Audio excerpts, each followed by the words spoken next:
फायदा घेतला जातोय तुझ्या स्वभावाचा. हो, फायदा घेतला जातोय तुझ्या स्वभावाचा, तुझ्या वागण्याचा. याला कारण सुद्धा तूच आहेस.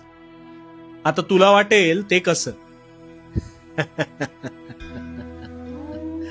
अरे तू मनाने चांगला आहेस म्हणून समोरच्याला काय वाटेल याचा अधिक विचार करतोस, पण त्याचा काहीच उपयोग नसतो. कारण समोरील व्यक्ती त्याला हवं त्याच पद्धतीने वागणार आहे. साधं उदाहरण घेऊया.